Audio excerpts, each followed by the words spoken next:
এ ও B একসাথে একটা কাজ 7 দিনে করতে পারে একসাথে।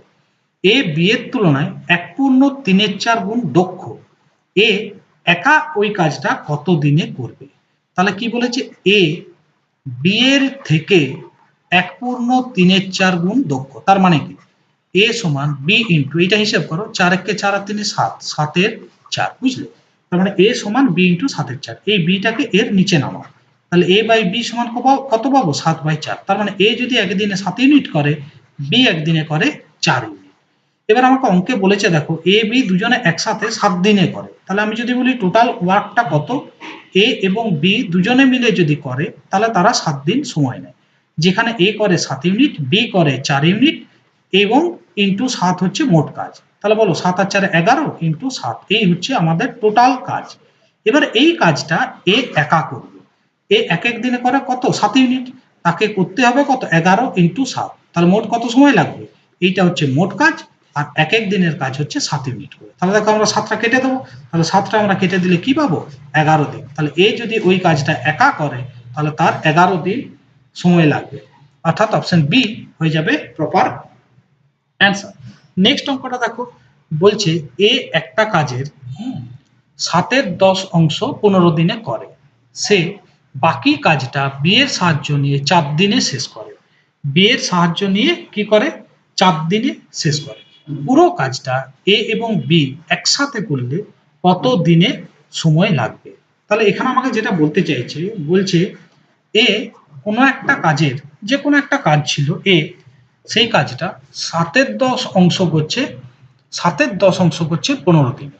সে বাকি কাজটা বি এর সাহায্য নিয়ে 4 দিনে শেষ করলো, 4 দিন, ঠিক আছে? যদি এটা হয় তাহলে পুরো কাজটা যদি এ এবং বি একসাথে করে, পুরো কাজটা যদি এ আর বি একসাথে করে তাহলে তাদের কতদিন সময় লাগবে? এইটা হচ্ছে আমাদের অঙ্কটা। এখন এই ধরনের অঙ্ক যদি আমাকে করতে হয় তাহলে দেখো এখানে ভগ্নাংশ আছে, বেশ কিছু জায়গা আবার পূর্ণ সংখ্যা আছে, ঠিক আছে? তাহলে এই অংশগুলোকে আমাদের করতে হলে আমাকে প্রথমেই দেখতে হবে যে 7/10 অংশ করে 15 দিনে, তাহলে এক অংশ করতে কতদিন সময় নেবে, ঠিক আছে?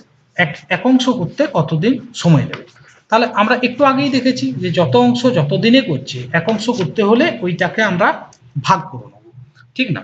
তাহলে দেখো সেটাকে যদি আমরা ভাগ করি, 15কে 7/10 দিয়ে ভাগ করো, তার মানে এ গোটা কাজটা করবে 15কে 7/10 দিয়ে ভাগ করো, তার মানে অ্যাকচুয়ালি 15কে 10-এর 7 দিয়ে গুণ করো, তাহলে কত হচ্ছে? 150/7। এ ওই কাজটা করবে। এবারে সে বাকি কাজটা, ভালো করে বোঝো, বাকি কাজটা বি এর সাহায্য নিয়ে 4 দিনে শেষ করে। তাহলে বলো তো বাকি কাজ কতটা?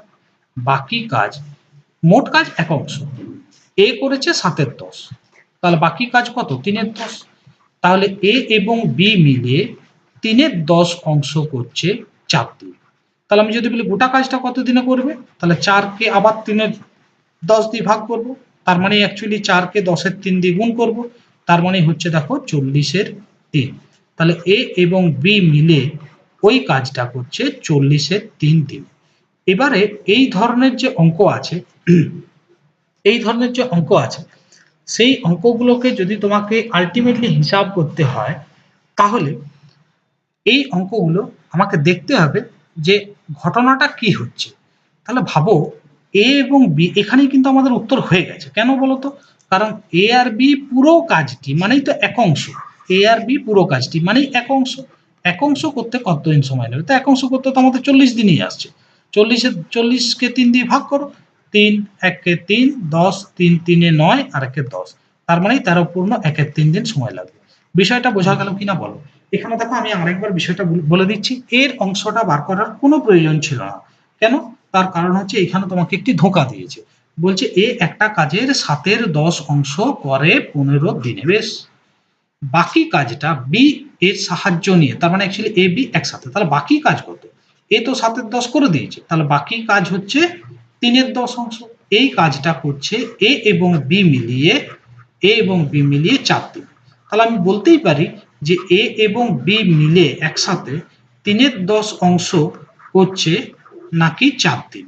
তাহলে বলো এ এবং বি মিলিয়ে এক অংশ, আর এক অংশ মানেই তো পুরোটা, তাহলে এক অংশ করবে কত দিনে 4/3 তার মানে এটা উপরে উঠে 40/3, আর এক অংশ মানেই পুরোটা, আর